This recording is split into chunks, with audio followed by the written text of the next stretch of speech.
압도적 뉴스 콘텐츠 3프로 뉴스룸의 권순우. 안녕하십니까, 류종훈입니다. 예, 오늘도 이조 기자가 출산 휴가를 갔습니다. 네. 그래서 이번 주는 저하고 유종훈 기자가 좀 진행을 하게 될 것 같고요. 내일은 또 한지원 기자가 나오겠네요. 그쵸. 한 기자도 이제 내일은 또 같이 또 합니다. 한의원 기자가 지금 쉬인 팝업에 가 있습니다. 아, 그쵸. 지금 성수동이 사실 팝업 스토어의 성지잖아요. 예. 그런데 시인이 이제 생각보다 네. 사람이 좀 없다는 많이 없다고? 네. 얘기가 좀 들리고 있죠. 그래서 네. 직접 한번 가보고 그 중국 옷에 대한 그쵸. 그 소비자들 반응이 어떤가 한번 현장에 좀 나가 있습니다. 짝퉁 논란도 좀 있더라고요, 벌써부터. 근데 거기 짝퉁이랄 게 있어요? 근데 모르겠습니다. 이게 뭐 기사들 올라온 것밖에 저도 보지는 못했는데 뭐 거기서 이제 올라와 있는 사진들이랑 기사 보면은 이 옷이 이 브랜드께 맞냐라고 하는 이야기들이 많으면서 근데 거기에 대해서 이제 직원들이 제대로 설명을 못 하다 보니까 짝퉁 아니냐라고 하는 그런 이제 의혹까지 나오고 있다고 거기 합니다. 나와 있는 사람들도 한국 사람들일 건데. 그쵸. 그러니까 거기서 뭘 알겠어. 네. 알겠습니다. 그러면 첫 번째 뉴스는 한국은행 기준금리 관련한 얘기부터 해보겠습니다. 12차례 연속 3.5% 동결을 했습니다. 그러면서 통화정책의 최우선 목표인 물가 둔화세가 나타나니까 금리 인하 검토 가능성을 시사를 했습니다.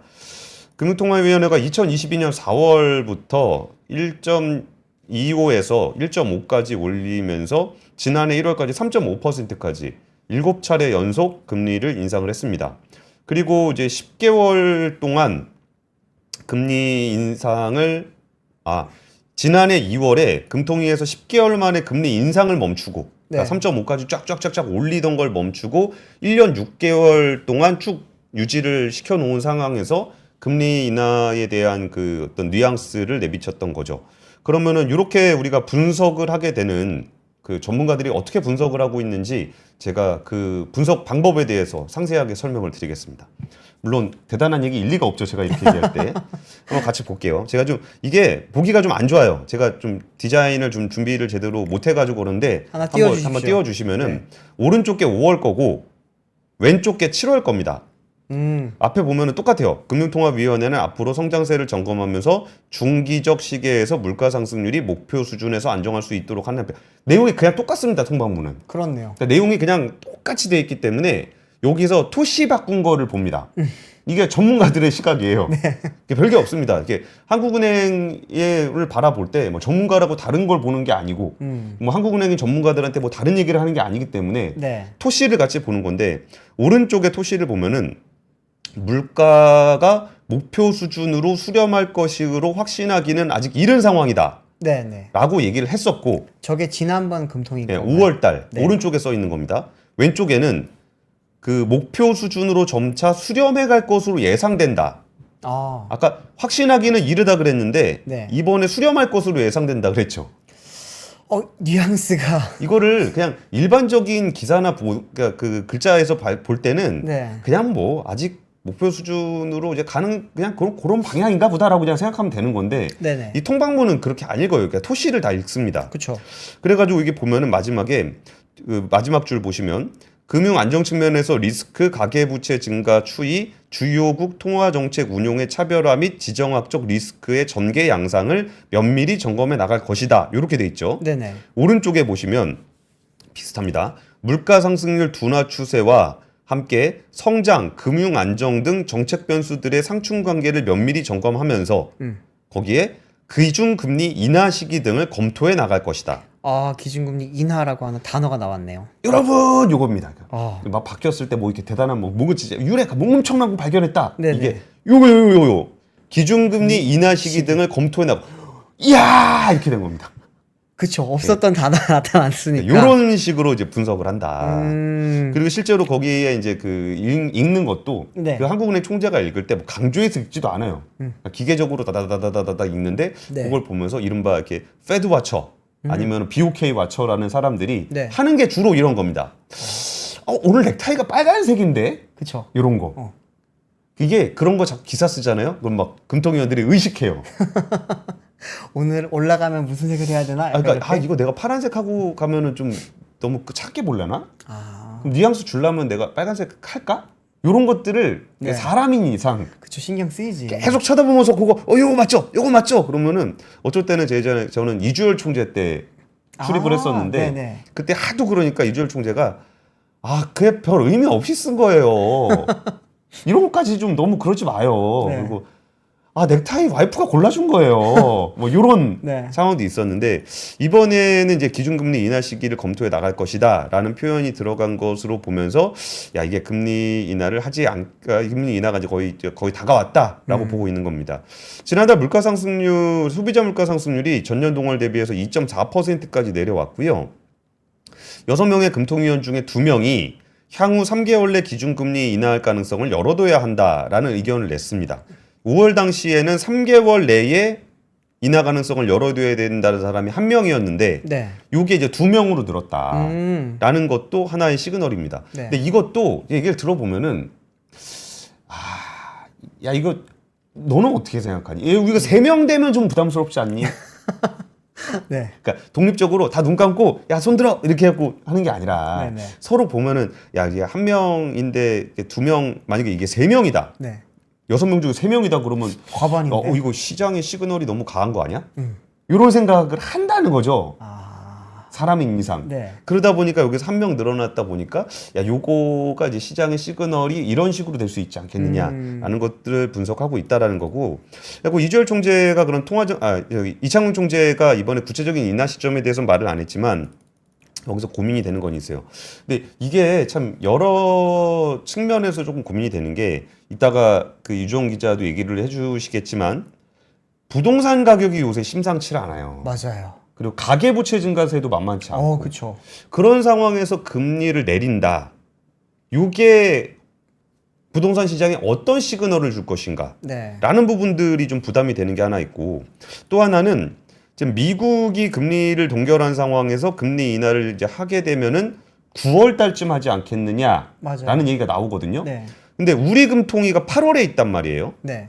그러면 우리가 먼저 낮췄을 때 환율, 쥐쥐님이 자신 있게 환율 박살 안 난다 라고 얘기를 좀 해주셨는데 우리가 지금 1,400원을 바라보고 있는 이 환율이 우리가 먼저 인하를 했을 때 더 약해지지 않겠느냐라는 걱정. 그렇죠. 그러니까 이런 것들이 있다는 얘기를 이창용 총재가 지금 하고 있는 거예요. 네. 그래서 그러면서 계속 이런 얘기를 하는 부분에는 또 반대로 정부를 향해서는 이것도 되게 구체적으로 얘기했어요. 그냥 부동산이라고 얘기 안 하고 네. 수도권 부동산. 완전 구체적으로 이야기하셨네. 예. 그리고 그 가계 부채 이렇게 얘기한다는 거는 네. 금리를 인하를 했을 때 가계 부채 쪽으로 흘러 들어가는 거를 정부가 정책으로 막아달라. 그렇죠. 은행을 통해서 가계로 안 가고 뭐 저기 자영업자라든지 아니면 기업으로 흘러가게끔 정부에서 막아달라라는 시그널이기도 하고요. 네. 이게 이제 수도권 부동산으로 한정 지은 거는 이것도 이제 부동산 정책적으로 지금 지역 부동산은 좀 힘들단 말이에요. 그렇죠. 양극화죠. 그러니까 금리를 인하를 한다라는 건 그런 효과를 기대하는 건데 네. 인하를 했더니 역시 똘똘한 한 채네. 그리고 이제 수도권으로 갈 것 같으니까 이런 얘기를 좀 하고 있는 겁니다. 그래서 요 이제 금리 인하를 하는 것에 대한 약간은 좀 구체적인 시그널은 한국은행에서 보냈다. 그리고 내가 이거 이렇게 할 거니까 준비해라. 네. 라고 좀 얘기를 하고 있는 건데 부동산 가격 많이 올라왔죠. 시장도 지금 이제 2,800 넘어가지고 그쵸. 3,000원 향해 가고 있습니다. 네. 우리나라는 몰라도 미국 같은 경우는 지금 사상 최고치 경신에 있는 맞아요. 그런 상황이에요. 네. 그래서 금리를 움직일 때 굉장히 조심스러운 상황이기 때문에 네. 거기에 대한 시그널은 주면서도 뭘 좀 준비를 해줬으면 좋겠다는 얘기도 좀 있었다. 이게 오늘 그 금융통화위원회가 주는 메시지가 아닐까 싶어요. 근데 지난번 금통위까지는 별로 재미없었거든요. 네.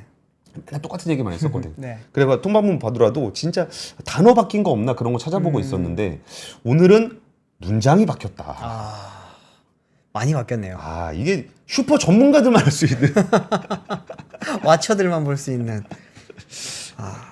진짜 오늘 이창용 총재 말할 때 저도 보면서 느꼈던 게 8월 이제 금리 인하 이야기가 계속 나오니까 그렇게까지 빨리는 내리지 않을 거라는 뉘앙스를 좀 많이 풍기더라고요.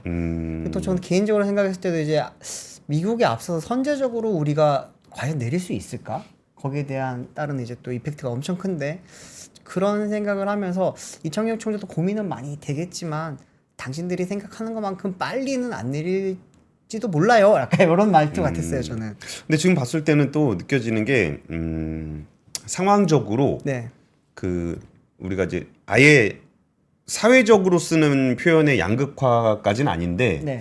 지금 타이밍의 금리 인하는 양극화를 조금 더 가속화시킬 가능성이 있어 보여요. 그렇죠. 어떤 얘기냐면 지금 금리를 낮춘다 한들 자신 있게 지역 부동산에 투자할 사람이 어느 정도나 될까? 별로 없죠. 금리 내려봐야 25bp인데 네. 그 주식에서도 지금 주식시장에서는 가는 데만 가거든요. 네, 맞습니다. 뭐 반도체라든지 아니면 미국향, 변압기, 뭐 이런 게 변압기, 없죠. 뭐 화장품, 네. 뭐 자동차, 그쵸. 미국향만 가고 있거든요. 네.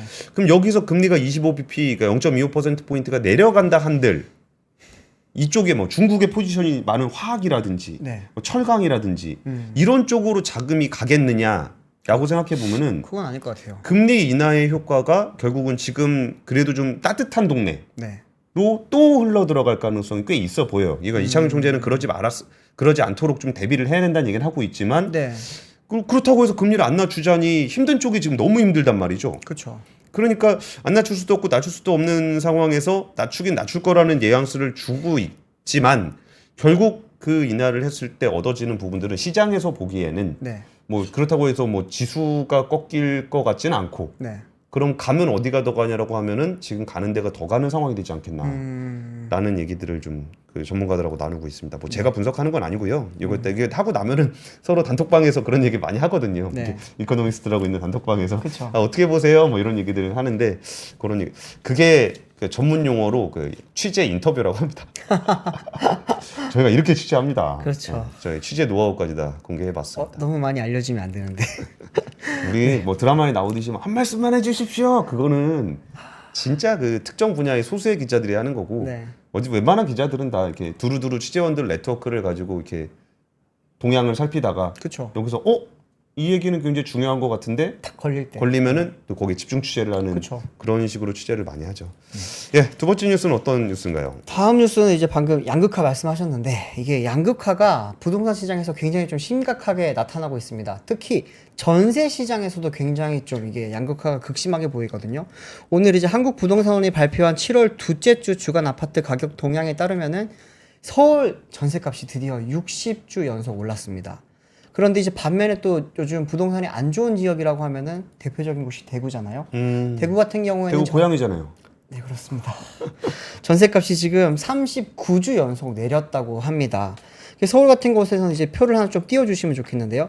이제 매매 가격 지수라든지 전세 가격 지수 변동률을 한번 좀 봐주시면은 전국적으로는 이제 전주 대비 매매 가격 같은 경우는 0.03에서 0.04로 그리고 이제 전세 가격 같은 경우는 0.05, 0.05 동일합니다, 지금. 그런데 서울은 지금 0.2% 전세 가격이 올랐습니다.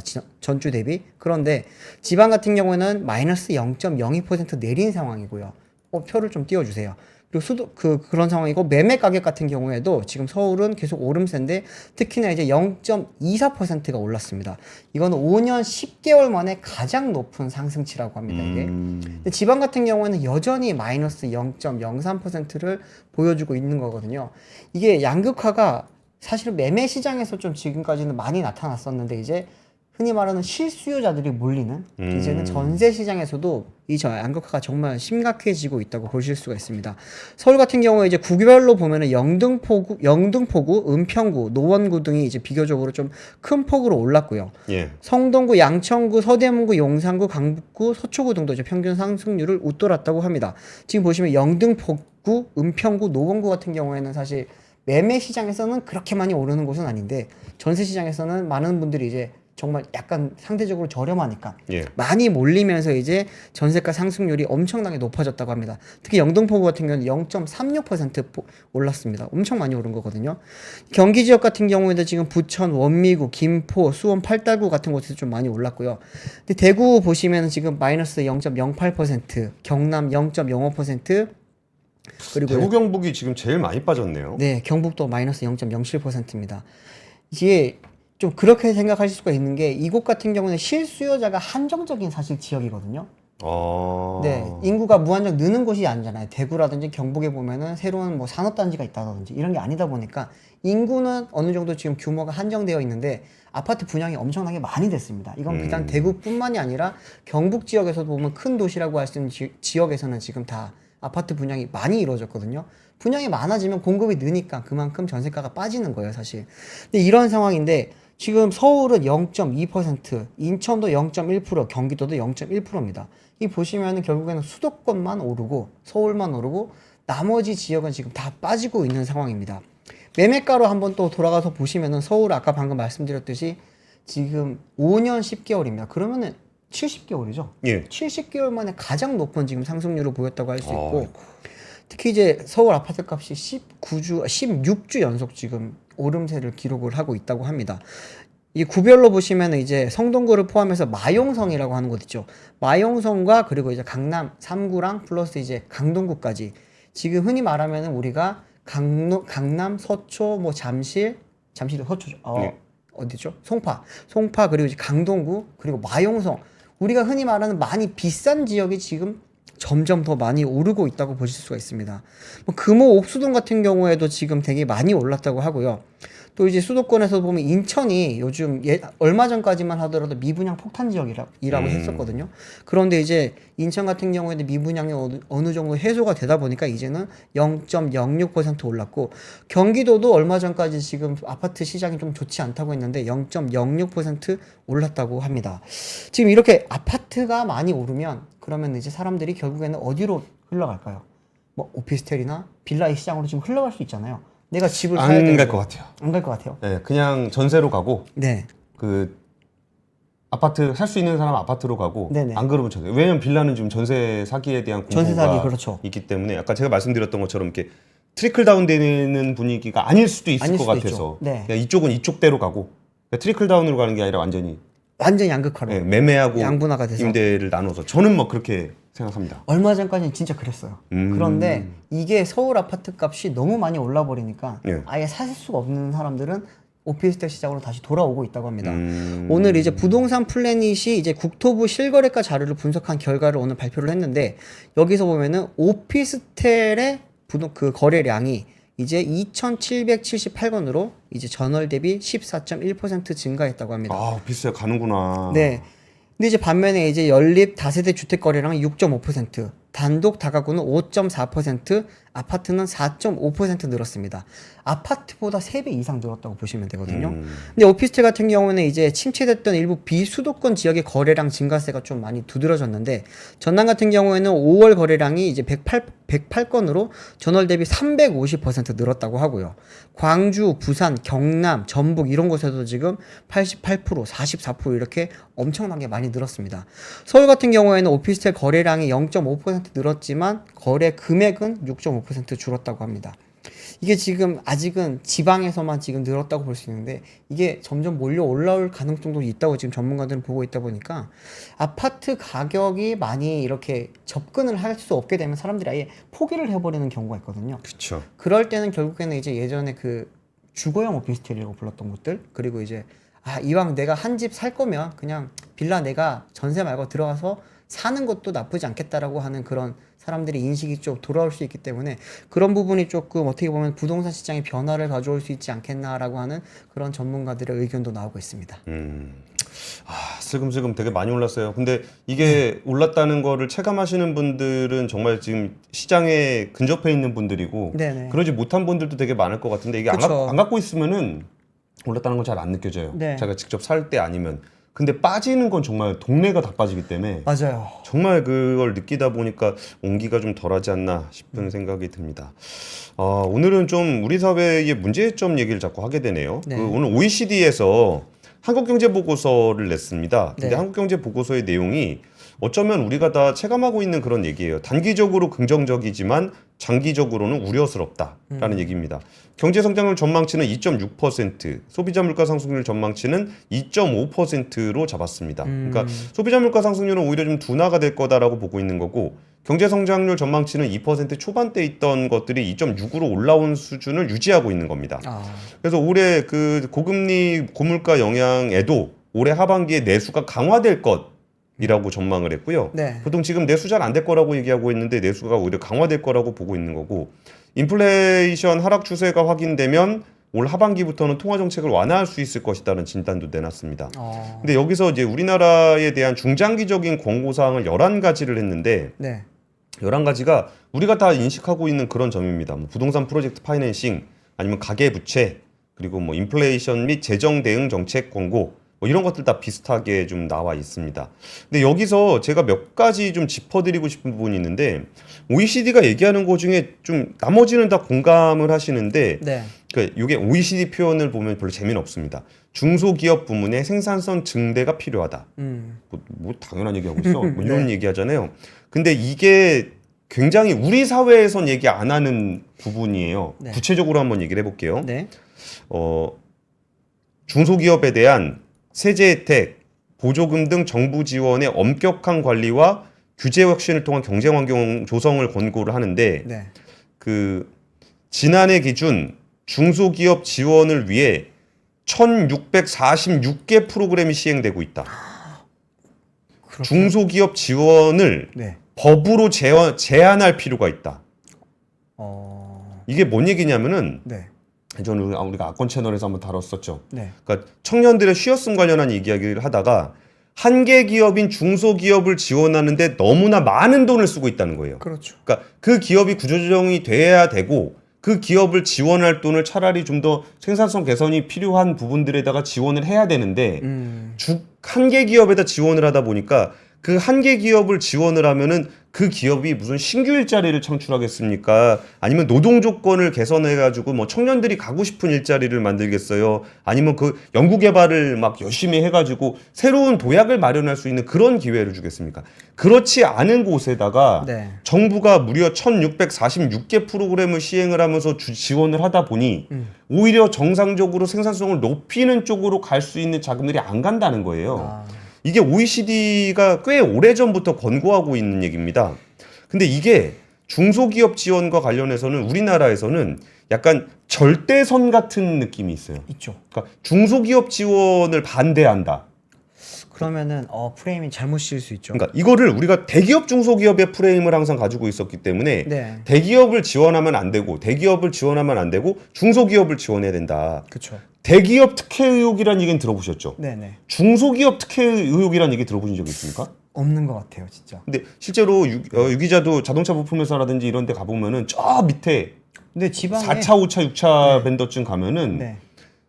누가 봐도 이게 청년들 안 갈 것 같은, 그렇죠. 하지만 그냥 어떻게 계속 있는 네. 그런 버트, 기업들이 멀트 막 이런 거 주는 것들. 그런데 상당히 있거든요. 네. 그래서 그런 부분에 대한 문제 제기를 OECD가 오히려 객관적인 시각에서 하고 있는 겁니다. 네.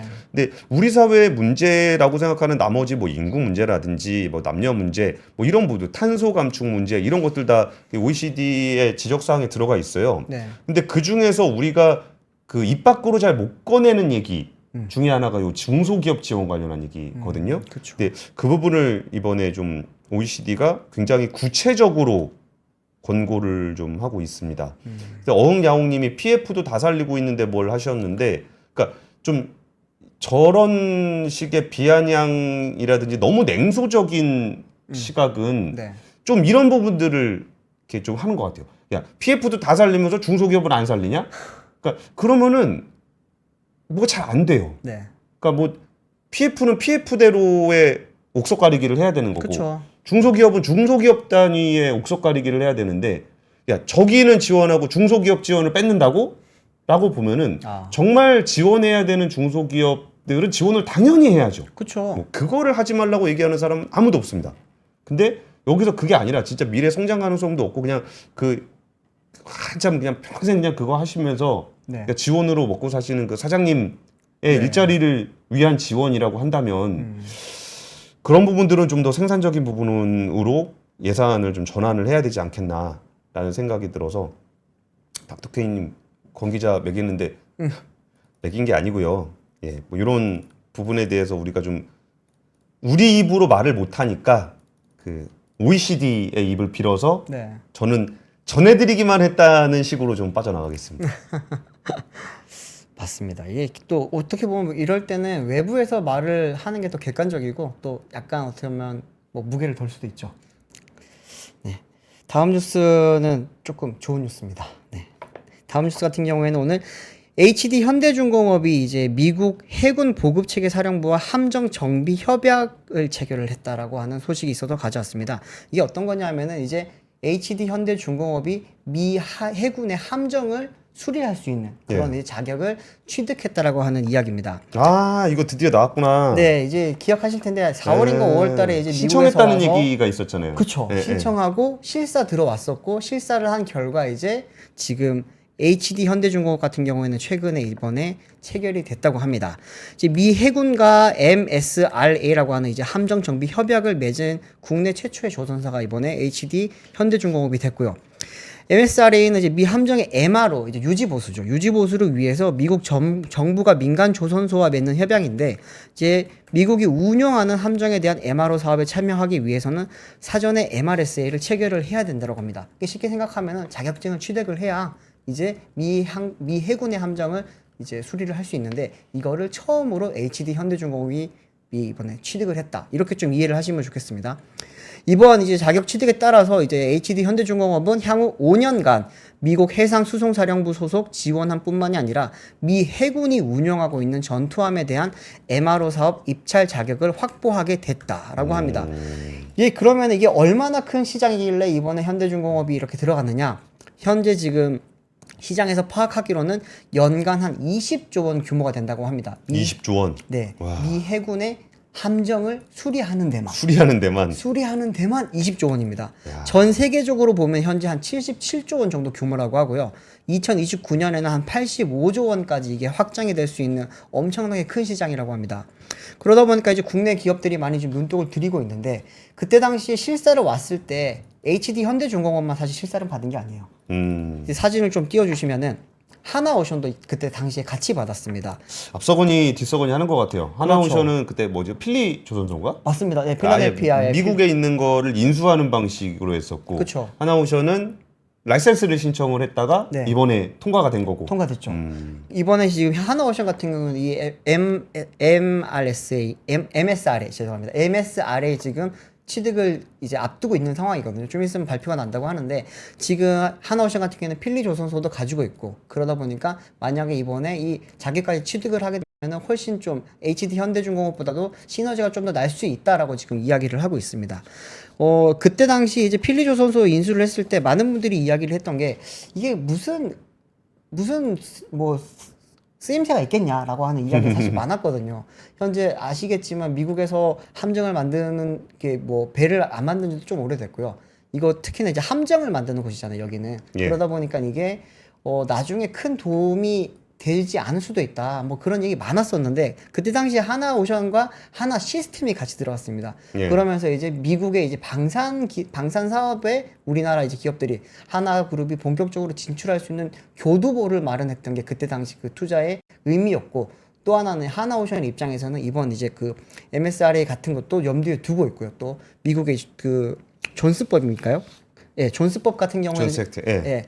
그거 같은 경우에는 지금 이제 하나오션이 지금 많이 이점을 누릴 수 있다 보니까 그 부분은 노리고 들어갔는데 MSRA까지 가져가게 되면은 하나오션은 좀 예상했던 것보다 훨씬 큰 이익을 가져갈 수 있지 않을까라고 보입니다. 그러니까 우리나라 조선사들이 이렇게 배 만드는 것만 하다가 네. MRO라는 이제 신규 사업을 이렇게 하게 되는 거니까 그쵸. 이전에 있던 사업보다 좀 더 시장도 넓어진 거고 그 접근하지 못했던 20조짜리 미함정 유지보수 사업을 이제 딸 수 있게 된 거니까 네. 오히려 진짜 우리나라 그 조선사의 밸류에이션을 좀 더 높일 수 있는 그런 전기가 되는 것 같습니다. 확실히 네. 방산이랑 조선 이쪽은 그 중국하고 미국하고 싸워지면서 갈라지는 세상에서 조금은 네. 이득을 보게 되는 것 약간 같으네요. 반사이익 많이 보고 있죠, 사실. 예, 근데 거기에 반해서 삼성중공업은 이런 얘기를 좀 덜 하는 것 같기는 해요. 네. 전반적으로 그룹에서 조선을 그렇게 키우고 싶어 하진 않는 것 같은 느낌입니다. 그럴 수도 있겠네요. 네, 다음 뉴스는요. 오늘 위메프가 갑자기 사고가 났었습니다. 아, 그렇죠. 네, 위메프하고 Q10 이거 좀 상황에 대해서 그 잘 아시는 분들은 아실 건데 네.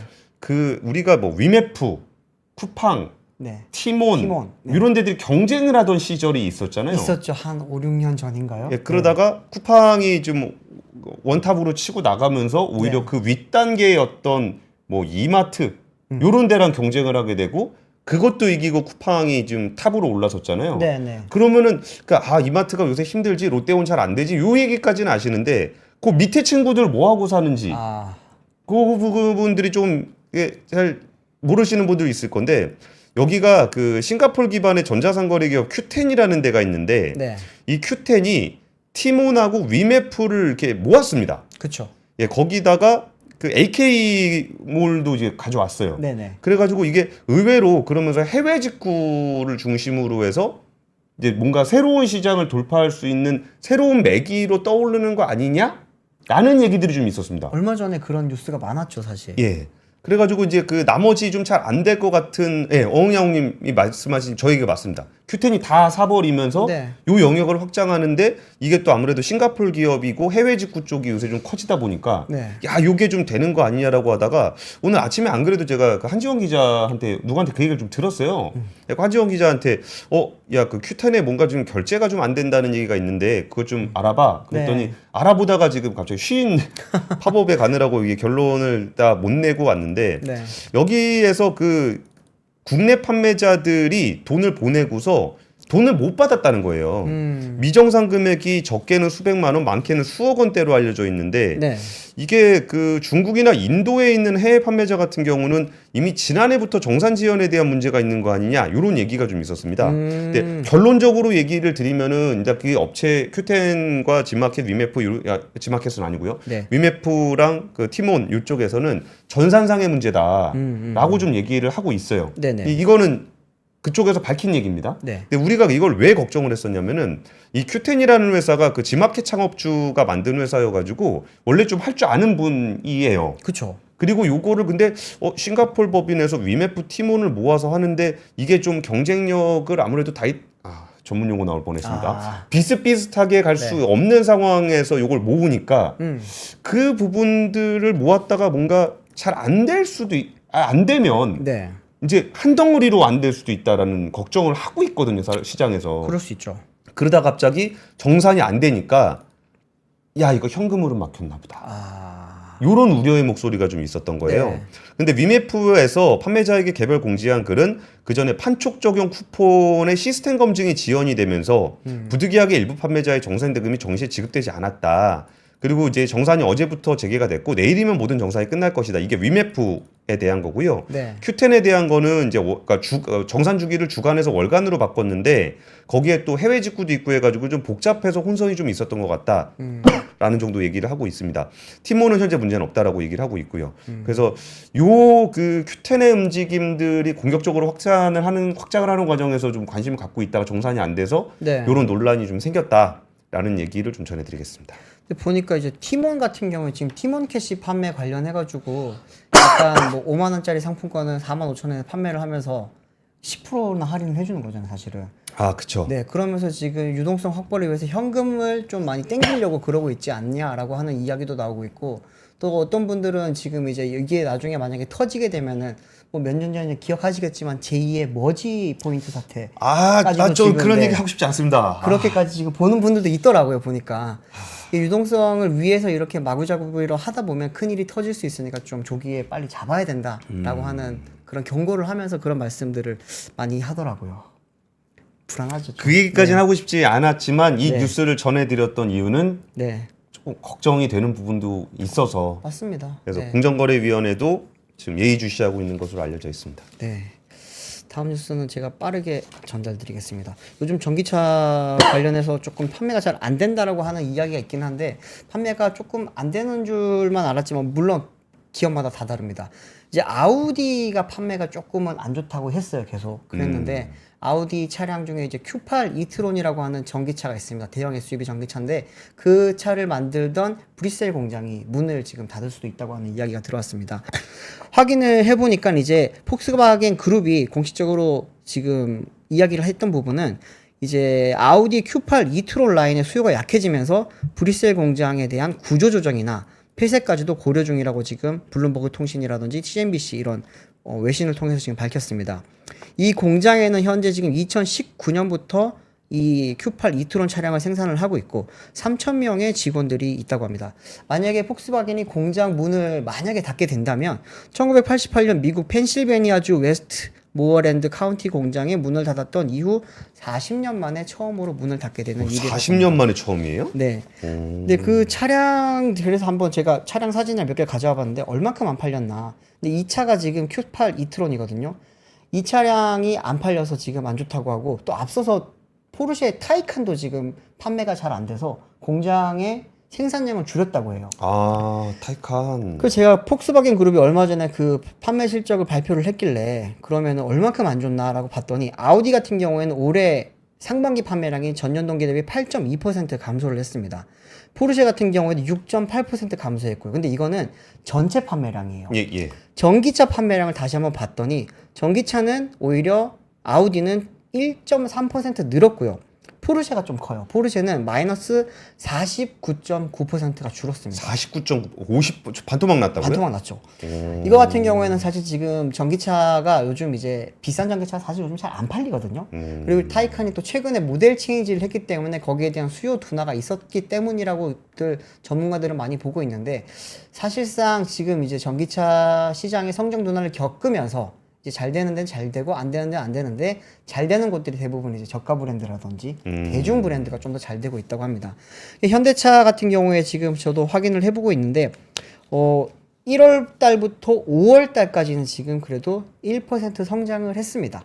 그렇기 때문에 현대기아는 뭐 아직까지 성장 둔화를 겪고 있지 역성장까지는 아닌 걸로 지금 파악이 되고 있고 다만 국내 시장에서만 조금 뭐 어려움을 겪고 있지 해외 시장에서는 EV9이라든지 우리나라에서 잘 안 팔리잖아요. EV9은 참 신기하대요. 해외에서는 우리나라에서는 엄청 진짜 잘 안 팔려요. 팔려요. 해외는 정말 잘 팔리더라고요. 네. 그렇다 보니까 지금 이제 하반기가 되면은 이제 국내 현대기아 같은 경우에도 조금 더 한 발 더 올라갈 수 있는 기회가 오지 않겠냐라고 하는 그런 전망들이 많이 나오고 있습니다. 네, 알겠습니다. 사실 타이칸 이트론 참 멋있는 차인데 멋있죠. 네. 근데 솔직히 난 이트론은 타이칸 멋있는 거는 인정하겠는데 네. 이트론은 애매해. 아이트론 승차감이 엄청 좋아요. 아, 그래요? 네. 나중에 자동차 얘기는 한번 또 나중에 앞권에서 한번 상세하게 전기차별로도 한번 리뷰 한번 해보죠. 알겠습니다. 네. 예, 지금까지 뉴스룸이었습니다. 시청해 주셔서 감사합니다. 감사합니다. 박근영, 이선영, 사경인, 염승환 투자 마스터들의 세심한 케어로 건강한 투자 습관을 만드세요. 3프로 멤버십 3프로 앱에서 확인하세요.